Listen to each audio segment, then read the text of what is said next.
Assalamualaikum, myself Janatul guys, welcome to my another new vlog. যাই হোক guys, আজকে একটু আমি কোনো রকমে অনেক কষ্ট করে জোর করে কথা বলতেছি, বাট মনের মধ্যে এতটা ফিলিংস নেই আমার ভিডিও করার মতো। যাই হোক, তাও ইচ্ছা হলো তোমাদের কাছে আমি একটা দেখাই।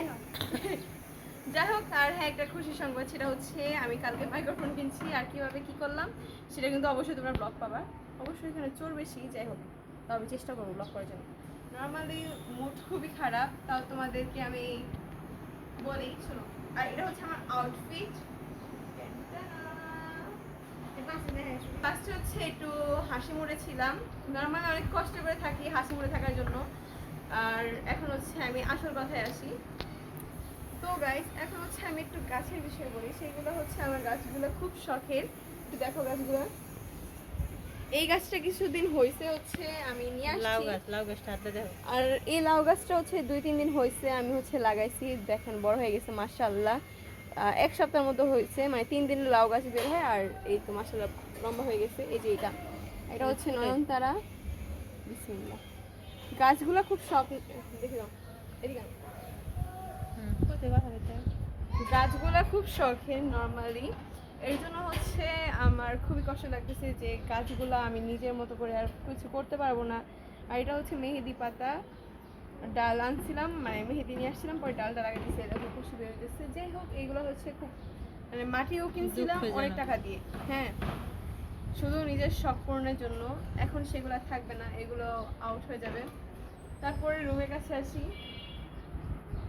রুমটা হচ্ছে দেখো আমাদের খুব এলোমেলো, আর এখানে কোরআন শরীফ রাখা হয়েছে। তোমরা কেউ কোনো কিছু মানে মেনটেন করো না। দেখো এই তো এখানে হচ্ছে আমরা রুম টুম কিছুই গোছাতে পারতেছি না, কারণ আমরা 7 দিনের মধ্যে হচ্ছে এখান থেকে চলে যাব। নর্মালি আমরা 10 তারিখে হচ্ছে, মানে এই মাসের 10 তারিখে আমরা হচ্ছে চলে যাব। এই জন্য হচ্ছে রুমের কি অবস্থা দেখাবো। এই হচ্ছে গেস্ট রুম আমাদের, যেটা আমাদের গেস্ট রুম ছিল, এখন আর থাকবে না। আসো অন্য রুম নিয়ে আসো।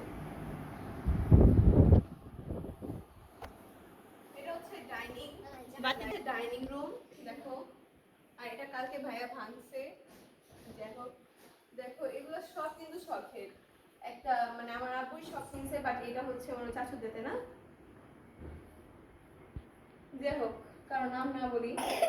এগুলা খুব কষ্ট করে আমি বসাইছিলাম, এখন এগুলো রেখে যেতে হবে। আমার খুব কষ্ট লাগতেছে, মানে এগুলো ভাবলে কেমন জানি লাগে নিজের, মানে খুব কষ্ট করে এগুলো বানানো। এই যে ডাইনিং টেবিলটা হয় না, 1 মাসও মনে হয় হয়নি, 1 মাসও হয়নি যে এগুলো বানাইছি, তোমরা জানোই।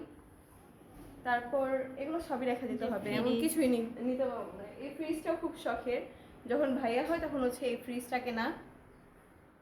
তারপর হচ্ছে আমার রুমে আসে। এখন আমরা কিন্তু দেখতেই পারতেছি আমাদের রুমের অবস্থা খুবই খারাপ। টোটালি আমরা যখন ভিডিও করি তখন হচ্ছে আমাদের রুমটা হালকা হয়ে একটু গুছানো থাকে।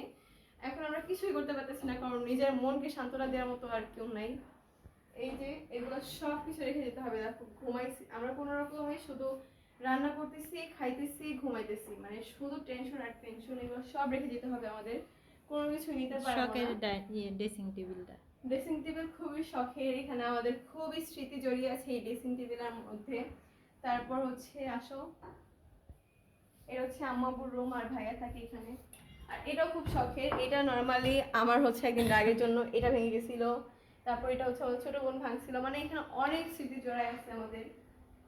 তারপর আমার রুমের অবস্থা দেখো এখন কি। এটা হচ্ছে আমার রুম, নর্মালি কোনো কিছুই গুছাইতে পারতেছি না, পর টেবিলের অবস্থাও খুব খারাপ। হয়তোবা আমি একবার রুম টুর দিছিলাম, দেখতে পাচ্ছিলাম যে আমার রুমটা কত সুন্দর করে গুছানো ছিল। এই হচ্ছে আপাতত রুমের অবস্থা, রুম কোনোভাবে গুছাইতে পারতেছি না। এগুলা হচ্ছে সবকিছু একটা স্মৃতি, এটার মধ্যে অনেক স্মৃতি জড়িয়ে আছে, বাট এটা হচ্ছে আমাদের রেখে যেতে হবে। আর এটাই হচ্ছে আমাদের রুমের মধ্যে অন্যতম একটা ওয়ার্ড্রোব। যাই হোক, সবাই দোয়া করবেন। আর হচ্ছে প্রত্যেকটা জিনিসের মধ্যে প্রত্যেকটা মানে কি বলবো স্মৃতি জড়াই আছে, মানে রেখে যাওয়ার মতো না। বাতি বাতি এবার হচ্ছে রান্নাঘর। রান্নাঘরটা খুব সুন্দর করে গুছানো ছিল, যেহেতু আমরা হচ্ছে চলে যাবো, এই জন্য হচ্ছে সবকিছু গুছাইতেছি। এই জন্য মানে রান্নাঘরের অবস্থা খুবই খারাপ, দেখতেই পারতেছো তোমরা। উপরে অনেক কিছু সাজানো ছিল খুব সুন্দর করে, এখন এগুলা কিছুই নেই। নর্মালি আমার ফ্রেন্ডরা ব্লগ দেখার পর ওরা চাপ করবে স্কুলে যে আমি জানি কি করবে, যাই হোক বাদ দিই। খুব কষ্ট লাগতেছে এগুলো রেখে যেতে, তোমরা আমার হয়তো ভয়েস শুনেই বুঝতে পারতেছো। তো কোনো রকমের পর্দা দেখতেছো না, আমাদের সুপার হচ্ছে কোনো কাপড় নেই, এগুলো হচ্ছে আমরা সব ধুয়ে উঠিয়ে রেখে যাচ্ছি, যেহেতু আমরা কোনো কিছু নিতে পারবো না কিছু প্রবলেমের কারণে। প্রবলেমগুলো আমি এখন বলবো না, প্রবলেমগুলো বলবো আমার বাবা যখন আবার নতুন করে সফল হবে তখন আমি সেই প্রবলেমগুলো বলবো, দেশে গেলে আমরা সব শেয়ার করবো দেশেতে। বা হচ্ছে গ্রামে গেলে কয়েকটা মাস পর বলবো, কারণ আমাদের মনের মধ্যে এখন কি চলতেছে তোমরা জানো। যাদের নতুন মানে সাজানো গোছানো সংসার যাদের শুরু হয়েছে আবার সাথে সাথে শেষ হয়ে যাচ্ছে, তারাই বুঝতে পারে যে তাদের মনে কি একটা অবস্থা।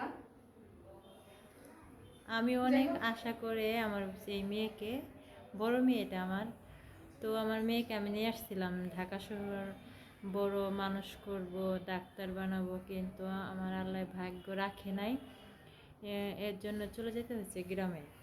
তো বাকিটা আমি সব জীবনের কাহিনী বলবো অন্য একটা ভিডিওতে। তো আমার মেয়ে এরকম করে ভিডিও করবে আর আমি সব কথাগুলো আপনাদের সাথে শেয়ার করব। তো আমার মেয়েকে সবাই একটু বেশি বেশি করে ভালোবাসা দিয়ে পাশে থাকুন, এখন যেন ও তোমরা যদি মার ছোট ছোট স্বপ্নগুলো পূর্ণ করতে পারে।